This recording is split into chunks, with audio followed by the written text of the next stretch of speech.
I can't get over how many messages I got yesterday when I said that I had some big news, with people saying, are you engaged? Did you get your visa? Are you having a baby? No guys, I'm not having a child. I won't bury the lead. I get to stay in the UK. I have so much to catch you up on. So I'm gonna break this video down into 3 updates. So there's the personal life update, the work update, and the PhD update. And you can skip forward at any point if a section doesn't resonate with you or you're not interested. But there's just so much I need to tell you. I feel like it's been months of accumulating ideas and things that I need to share that I haven't been able to. So first let's talk about the visa. Now I'm gonna go into detail because I feel like there are quite a few people here that are interested in potentially moving to the UK and who might like to know some of the logistics. And even if you're not planning on moving to the UK, I know this about myself. I'm nosy. I love when people just give me unfiltered detail about their life. So here it goes. I moved to London in May 2023 and applied for the high potential individual visa, which started in September of that year. Now, the high potential individual visa is a 2 to 3 year visa that you can receive if you've completed a degree at one of the high ranking universities that have been indicated by the UK. I went to UCLA for undergrad, which qualified me for the 2-year visa, and that was set to expire this September, which meant that I needed to get onto another visa situation. I had started planning for this back in December/January, and I met with an immigration lawyer in order to figure out what my options were.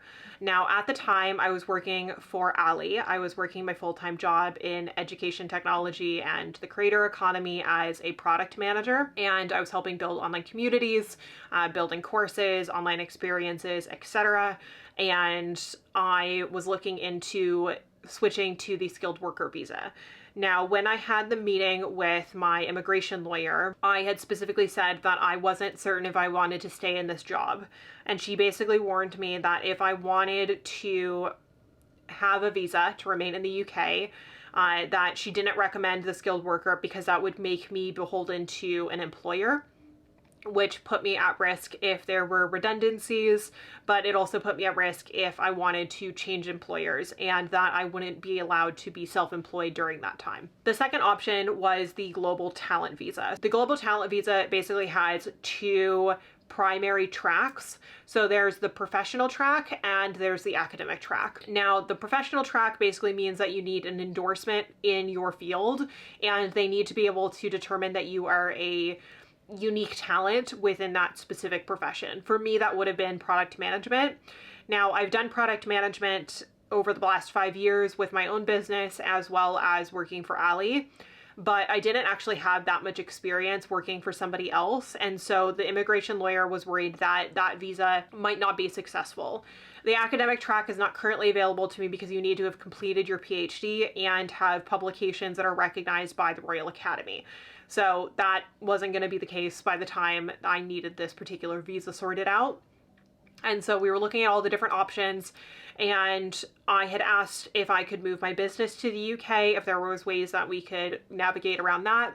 And that would have looked like 2 different things. So I would likely have to leave the UK, open my business in the UK, wait for it to get established, wait for it to develop an income, and then actually sponsor a skilled worker visa by my business for myself. That was going to be very costly. It was going to take a lot of time. It was also going to mean that I was going to have to return to the United States. Originally, I thought that there was a founder visa, which would allow me to open the business within the UK and not have to leave. However, that particular visa route no longer exists. So we were in a bit of a pickle. And she basically asked, do you have a partner? And I said straight off the bat, my partner and I had been together for, 2.5 years at that point. I don't plan on getting married anytime soon.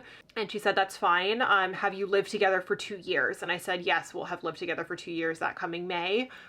And she basically said, you can apply for the partner visa. And so I looked into it and we had talked about it. Basically, you just need to prove that you've lived with your partner at the same address for 2 years. Now, the challenge with that is that we didn't go into living together with this in mind. And so therefore I didn't have very much paperwork from the first 6 months of us living together. And what I was worried about was whether or not that was going to negatively impact the application. The reason I was really worried about this visa, and the reason I had voiced my concerns in my vlogs and on Instagram, etc., was that I just wasn't certain. Basically every night I would talk to my partner about plan B, C, D. Would I have to go back to the United States? Would I have to go back and teach at Yale? Would I have to move back to Connecticut? Should I move to Ireland? Should I go back to California to be with family? What was I going to do with Moo? And all of the options were just, not what I wanted. As an immigrant in the UK, this is now my home. I plan for it to be my home as long as I can continue getting the visa, and hopefully after the next visa, indefinite leave. But I was really worried, and yesterday I finally got the email that my application was successful, and that means that I have 2.5 years that I get to live in the UK. So my visa will expire in 2028, in which case I can then apply to renew for a second partner visa, which is another 2.5 years. And then after the 5-year mark, I can apply for indefinite leave. But what's really important about the visa application and the visa experience is that it unlocks some really special things that I get to tell you about. It wasn't just that I was going to have to move back to the States. There's a lot of things riding on this visa, and a lot of things that I've really wanted to do that I haven't been able to do until this visa was finalized. And the first one is buying a home with my partner. So I've already talked about this with my patrons over on Patreon. I disclose a lot of kind of personal life stuff over on Patreon because it just feels like a safe place to do so. And getting the visa means that we can move forward with obtaining a mortgage in principle. It means that we can start looking at homes. I want to pause for a second here and reflect for a moment, because none of this, the visa, living in the UK, having the financial means to even consider buying a home, would be possible without YouTube. And I know that a lot of YouTubers or content creators will say that, like, they'll thank their followers and they'll thank their subscribers when, a big life change happens. But I want to put things in genuine perspective for you all. So back when I was a professional athlete, I moved out when I was 18. And when I turned pro, I was making about $1,800 a month. It barely covered my rent. It barely covered the amount of gas that I was putting into my car. I could barely afford groceries, and I absolutely had no savings. I had no buffer. I remember trying to go get my car fixed and always having to call my parents and beg them to help me because I didn't have enough money when my car needed repairs. And when I started working in medical device regulatory research, it was the first time that I ever had a proper salary and started feeling a bit more comfortable. But when I started my PhD, I had left my corporate career. I was working off of student loans from the time that I was in my master's degree. And when I moved to Connecticut, the only money that I had was the money from having sold my car. That was the only money I had in savings. It was my only safety net. So when I arrived and started my PhD, I was making just a little bit more than I had been making when I was a professional. Now, I said the $1,800, that was from when I first started my professional athletics career. I think I ended up making about $2,400 by the time I ended up quitting that profession. So it was $2,400 a month. When I started my PhD, I was only making, I think it was $2,800 a month. And it was enough to cover my rent. That was a little over 50% of my income. And then it was groceries and having access to a zip car and a little extra buffer. But I didn't have any savings. I didn't have money to keep a car. I didn't have any money to fly home to visit my family. I didn't have an emergency fund. I was entirely financially reliant on myself and my stipend. It was YouTube and the success of this YouTube channel and the success of accepted consulting that made it possible for me to move into a beautiful apartment. It made it possible for me to have a car. It made it possible for me to fly home with my dog to see my family. It made it possible for me to come to England in 2022, and by the grace of God, it made it possible for me to meet my partner. And I just look back and I look at all of these little things that happened that aligned in just the right way. The fact that I met my partner in 2022 and that we were long distance for 9 months and that I moved in with him. And it just so happens that, you know, we lived together for 2 years at the point when I was going to need a visa renewal. All of these things come back to that I started a YouTube channel and I started posting videos online. And that's crazy. That's crazy to me that, you know, this platform has made these moments of just what feels like sheer dumb luck possible. It's because of YouTube and because of the opportunities that I've had through YouTube, including the job that I had last year with Ali Abdaal. All of those things were made possible because of creating and because of this audience and because of my love of making and editing YouTube videos. It's now making it possible for me to buy a home with my partner. In America, I just don't think it would be possible. There was never a reality in which I thought it would be possible to own a home. I thought I'd be renting for the rest of my life. My mom has rented her entire life. My grandmother has rented her entire life. And I just didn't know that that was something that was going to be possible for me. And it's only possible because I can save money from YouTube. And I just know that so many people can't say that. And so I don't want to just say, you know, a general thank you. I want to like transparently put in numbers the reality of what having a YouTube channel means and how it has made it possible for me to have savings to buy a home. It meant that I could pay for my obscenely expensive visa application. It means that when I'm in a pickle, I have emergency funds for the first time in my entire life. And I'm so obscenely grateful. I'm also so grateful that we have the financial literacy group at Accepted. That's this group of people that are just kind of like talking openly about their finances. And I'm really glad that I had this like safe space within a group of like-minded people that I could talk about these things with. But I wanted to talk a little bit about that because it does make a really big difference. And the second thing that the visa unlocks is that I get to move my business to the UK. I am going to be moving all of my finances and all of my businesses except for Accepted Society to the UK. I personally don't want my business to be in the States, mostly because of logistics. It's just really hard to make sure that I'm staying on top of communications and, you know, state taxes and whatnot. It will mean that I end up paying more in taxes. So if you didn't know, when you have an income out of the United States, if you live outside of the United States, you have to pay taxes within that country, but then you also need to declare that income as a US citizen on your US taxes. So just because I'm moving my business does not mean that I'm saving any money. If anything, I'm going to be spending a significant amount more on taxes and the administration of my business. But because I'm building my life here, and because this visa really signals that next step in building my life here, I want my business to be here. And that means so many incredible things, guys. I am going to get to it in more depth later in the video, but I'm really working on trying to build another business. And my vision, and I'm just saying this out loud because I really want to look back on this video and hopefully be able to say that I made it happen. But I would really like to build this business that I have an idea about, and I'm not going to get into the specifics of it because it's not something I can really launch until the PhD is done.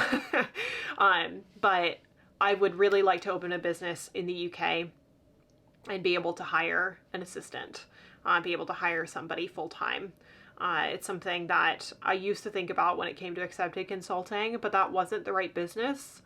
And yeah, I have an idea. And I really look forward to bringing it to fruition. But moving my business entity, like the legal organization of my business, to the UK puts things in motion to make that possible. So I'm really excited about that. Now let's talk about my work life, because we've talked a lot about my personal life. So I quit my job at Ali Abdaal 6 months ago, and I posted a video that I was leaving, and at the time I had said that I was leaving because I wanted to focus on my PhD and because I wanted to focus on being able to make content that really felt authentic to me. I think in the last 6 months I've done that. I have really been focused and rededicated to my PhD research. I've put out videos on this channel that I really feel matter to me and that have resonated with you all. I spent many years, at least like the last year or two, on YouTube while I was working for Ali, and a little bit before that, just not really sure what kind of content to make and just really feeling a bit listless. And working for Ali allowed me to really explore the kind of entrepreneurial side of myself and my personality, and I learned so much from him and from his team. I think the last 6 months, what I needed was to take a step away from building. I needed to take a step away from this kind of like hustle and grind that I had been on and focus on things like Accepted. And over that period, Accepted has become just a community that I always wanted it to be, and I just didn't know how to make it so. And it's really been this act of love and this act of community building that has really created what it is that I had envisioned. And it's a space where, I mean, we have such incredible members that are doing just work that really matters to them. Like, we have members that are in undergrad, that are in community college, but we also have women that are like in their 70s that are returning to education or are embracing their love of education, love of learning by being alongside others and reading together, or joining a reading group, or, you know, being able to talk about their research interests. And it's just such a special space. It's really a community of lifelong learners. What I found, and when I talked to Kate about recently, is that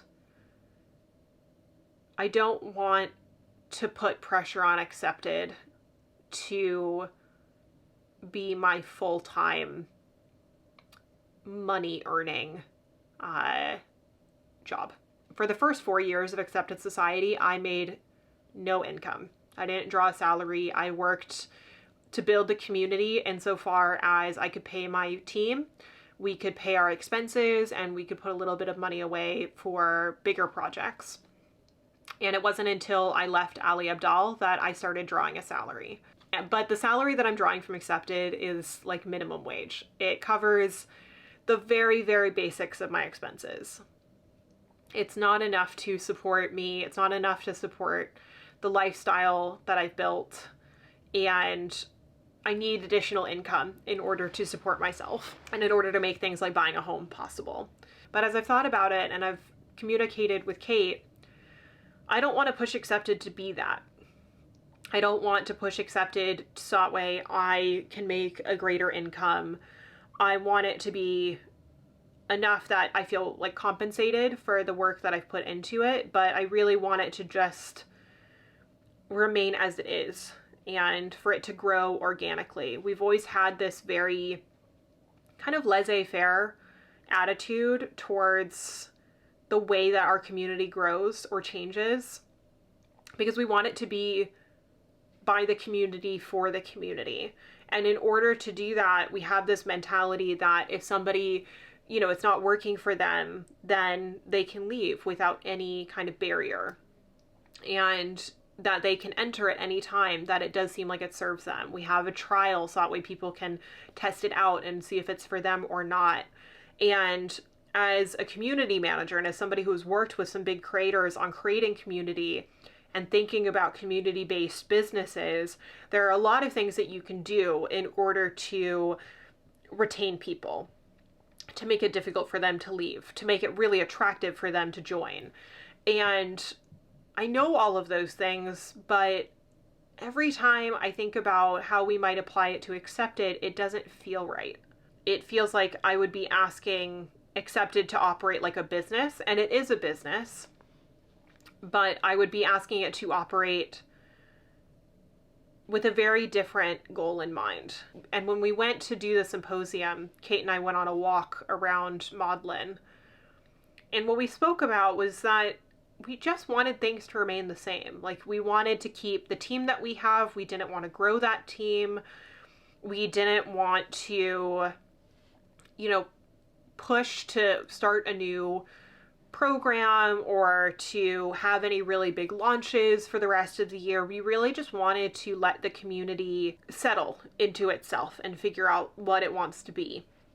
And that requires kind of taking your hands off the wheel and allowing a lot of trust in your members to help dictate where it is that you're heading. But the problem is with that I am a tinkerer. I am a planner. And as Kate knows, as my business partner, and as many people know in my personal life, I can't sit still. I like building things. I like creating systems, and I have so much experience and so much knowledge with brand strategy, YouTube strategy, social media, community building, building businesses, that sometimes Accepted feels limiting. And it's limiting because it's a community that I think would suffer if I tinkered with it. It's wild to me, like, having this reflection, because when I would get this kind of urge when I was running Accepted Consulting, that was when we made really bad decisions. When I made really bad decisions. And I think it's because of the demographic, working with students, working with people in academia, where there's just not, they don't have the capital to pay for, professional services in the way that we would if it were like a business program, or, if there was like a specific outcome. And so I have another idea. I have other things that I want to build. And so I have Accepted Society. I'm going to draw a minor income in order to help continue co-running it with Kate. We will stay co-owning it and co-running it, but we're going to focus on it being really centered on the community and less on growth. We're going to focus on how it is that we can nurture our current members. Secondly, I'm going to be focusing on my content strategy and really putting an emphasis on what's going on behind the scenes. So back in January, I left social media. I left TikTok and Instagram for, I think, 3 months. And during that time, I started my Patreon in order to have kind of a channel where I could exclusively speak with the audience members that I felt like were most clued in. And that means that I've been running that Patreon for, I think I started it in February, so it would have been about 9 months. And I've really, really loved having this exclusive space where I feel like I can create content that I just want to create, and I don't have to worry about the algorithm, and I don't have to worry about it being perfectly edited and polished. And then I also add these personal kind of journal entry posts and reflections that I just wouldn't feel comfortable sharing with just anyone.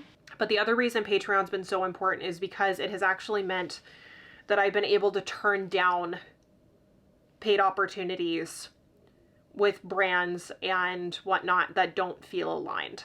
Now, one thing that I haven't spoken very openly about, and I will now, is that as a creator, especially in the education space, there's been a lot of pressure to create content for AI companies. And I've had 2 instances where I have been offered a brand deal that was like $2,500 or more. And I've turned them down because it does not ethically align with my values.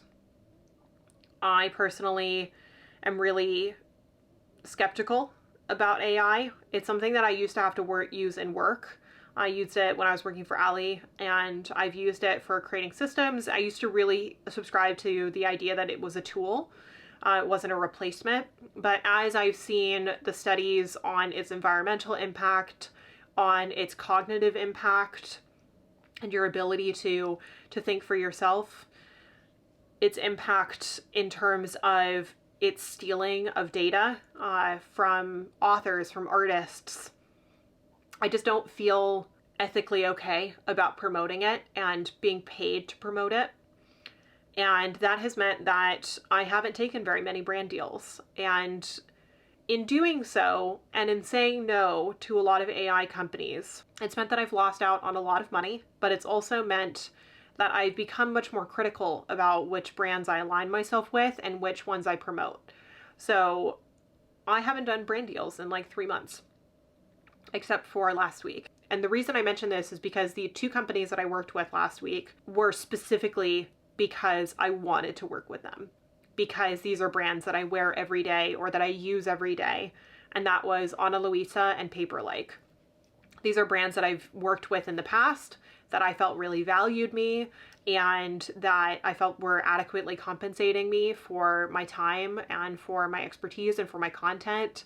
And these were brands that I believed in. And the challenge that I have is that many of the brands that are on the market that you can work with, I don't necessarily feel inclined to promote.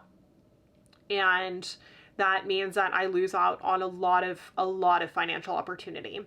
And I mention this because Patreon and the kind of financial contributions that are made by my patrons has meant that I can say no to those opportunities because I know that there's an additional income coming in. But one thing I've really struggled with Patreon is the format, that because you have to create these like rather big posts that people are going to get these emails about, that it feels like it has to be really important. I don't like that there's not really like a voice feature, so you can't do like an audio recording and send that out to your subscribers. You can't like upload videos exclusively to it. You have to upload it to YouTube and then over to Patreon. And so, for example, the one thing I really like about Instagram is being able to go on stories, take a quick video, and then share it with my subscribers. But sometimes I want to be able to do that just with my exclusive community that is, you know, paying for that behind the scenes stuff. And sometimes like I would much rather just share it with them because I feel like they have, you know, invested in me both financially but also with their attention, and they've proven that they really care about me and my brand. And so I want to show that there is this degree of trust that I have in them and, you know, appreciation that I have for them by sharing more kind of behind the scenes exclusive content. But because of the format, I find it really difficult. And so I've decided that I'm going to be actually moving my Patreon over to Substack, and I'm going to have a more kind of uniformed process. So I apologize for reading this off my phone, but I just wanted to share it with you. So the Substack will include a weekly journal entry or newsletter, a monthly personal curriculum for history lovers. One thing I've been asked a lot about, just personally, like on Instagram and whatnot, are people actually asking me for more history focused content. And so I'm going to make these kind of personal curriculums. It's not just going to be history. It'll include other things like, you know, movies I'm watching or articles I recommend, but also will include kind of historical articles or books that I'm reading that I recommend that you can add to your personal curriculum. And it'll also continue to include those kind of personal sound bites, updates, and vlogs. So this includes things like the London diaries. Oftentimes I don't put kind of personal vlogs on my YouTube channel anymore because they don't perform well and it just hurts my ability to make certain income. And so I'd rather just share it with the people that really care about that kind of content. And I put it on currently Patreon, but it'll go to Substack. And this also includes things like favorites videos, reading wrap-ups, and TBR lists. So all of that is going to be on Substack. And if you want to subscribe, then I'm going to go ahead and have the link in the description. It's the only thing I'm going to shout out today. I would so insanely appreciate your support. Like I said, having this kind of exclusive channel of support from my subscribers has meant that I've been able to say no to brands that I don't ethically align with. And it means that I can continue making content, because as I am working on trying to figure out like what my financial future after the PhD is looking like, I really want to start another business, but I also need content to generate enough of an income that I can support myself while I am building that business. So any amount of support makes an astronomical amount of difference. I can hardly put into words how much of a difference it makes, but I would really appreciate if you would subscribe. There is a free option on Substack. However, I will say just in advance, I'm not going to be posting very much free content. So if you want that exclusive content, it is going to be behind the paywall. Just because I have a lot of channels where I make free content, including on this YouTube channel, and I just have to be cognizant of what I'm making exclusive, so that way I can make it enticing for, hopefully, people to keep supporting. That also means that I'm going to be focusing my content on YouTube. So I make Google AdSense from YouTube, which is basically the ads that you watch before, during, and after a video. I make a certain amount of ad revenue from. And it's very small. It's like, for example, $4 per 1,000 views. However, that is income that makes a really big difference to me. And when I'm really focused with my content and focused on content that has higher reach, then that number goes up. My YouTube channel is going to focus primarily on the PhD, my dissertation, as well as educational content and video essays.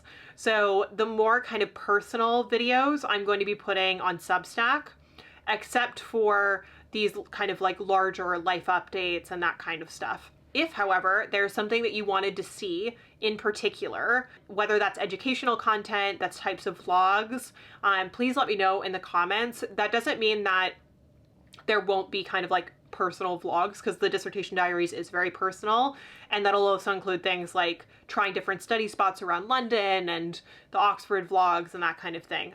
But things that are a bit more kind of personal leaning vlogs, a bit more chatty, that kind of stuff, that's going to be likely put on Substack with the occasional video on YouTube. In addition to that, I have a project that I am launching in January. Currently, my plan is to start a podcast.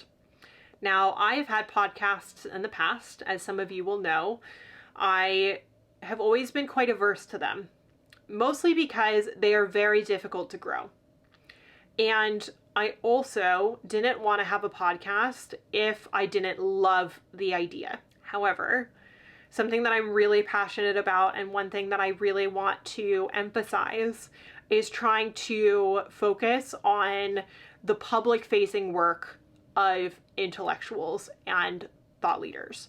So what I mean by that is academics that are doing public-facing work, professionals that are working in intellectual spaces. So that includes things like museums, think tanks, other organizations, nonprofits that are doing really strong research and are having a public-facing platform. And I want to interview them, because at the moment I don't see any platform that specifically focuses on promoting the voices of scholars that are working in the public sphere. Many of them end up on podcasts that are focused on business or that are focused on the research itself, but I really want to focus on their activist work and their public-facing intellectual work. And so at the moment, this podcast is going by Educated with Kaelyn Grace Apple. I'm really excited about this project. It's not going to launch until January, because I'm going to be working over the next couple of months while I'm writing my dissertation to interview the people that I would like to be on it, and giving myself enough lead time in order to work with an editor to get those podcast episodes edited. However, if you are also somebody who knows someone or would like to yourself be interviewed for this, then go ahead and check out this page and fill out the form.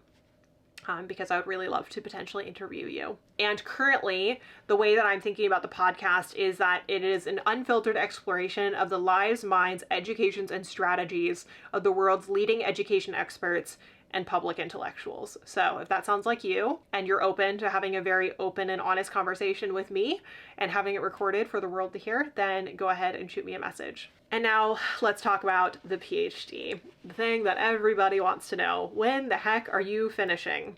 Here's the thing. PhD dissertation takes a long time to write, and in the United States it is very common for history PhD students in particular to add an additional year or two of writing up to their dissertation process. Now, I don't plan on taking 2 more years. I really want to get this done in the next year, but that does mean that it's going to take a little bit of patience, both on my part and on yours. This is my current dissertation plan as it stands, but it is very much subject to change. Firstly, I would like to finish chapters 2 and 3 by the end of 2025. My plan is to have chapter 1, which in my opinion is one of the hardest chapters to write, completed by March of 2026. Chapter 4 will be completed by June of 26, and chapter 5 will hopefully be completed by August of 2026. My hope then is to have a completed draft sent to my advisor in September of 2026, and to submit the dissertation for defense in October, so that way I can defend by ideally the end of October. I plan on going back to New Haven to defend the dissertation. I don't want to do it online. I think the ceremony of it is really important. I want to definitely give it its due.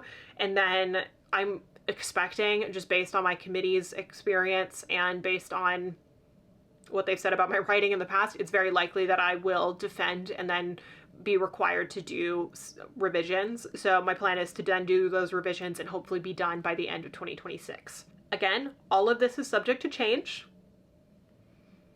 but that is the plan as it stands.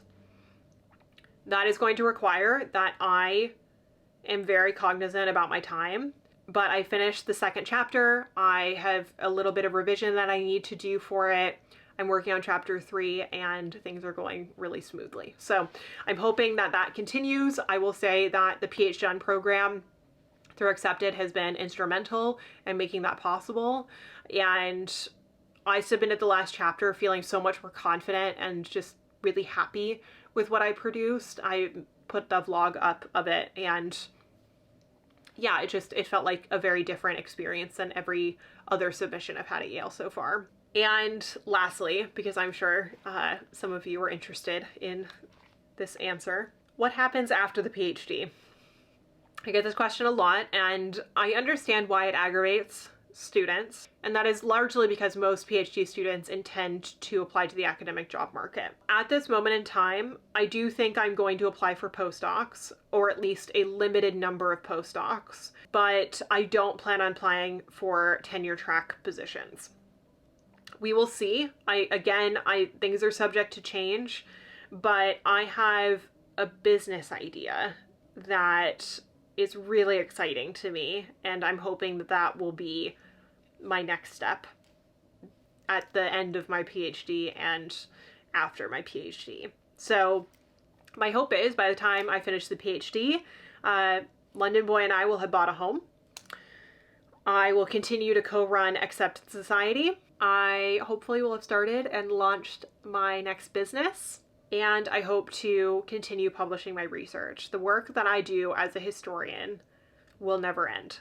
Whether I am publishing an academic monograph, it's publishing an article, or it's working on historical fiction, or writing about history on a Substack, I will continuously be working as a historian. So it's a part of my life. It's something that I deeply love, and I look forward to continuing. So just to recap the updates, I have a visa. I'm not leaving the UK. I will be working on building a new business, launching a podcast in January. I will be moving my Patreon community over to Substack, and I hope to defend my dissertation around this time next year. So I've been filming for almost an hour. I hope you enjoyed. I hope that you got some little tidbits, some little insights into what's been going on, and I hope that you're as excited for this next chapter as I am. It just feels really good to get all this stuff off my chest, and Thank you for being here. Bye, friends.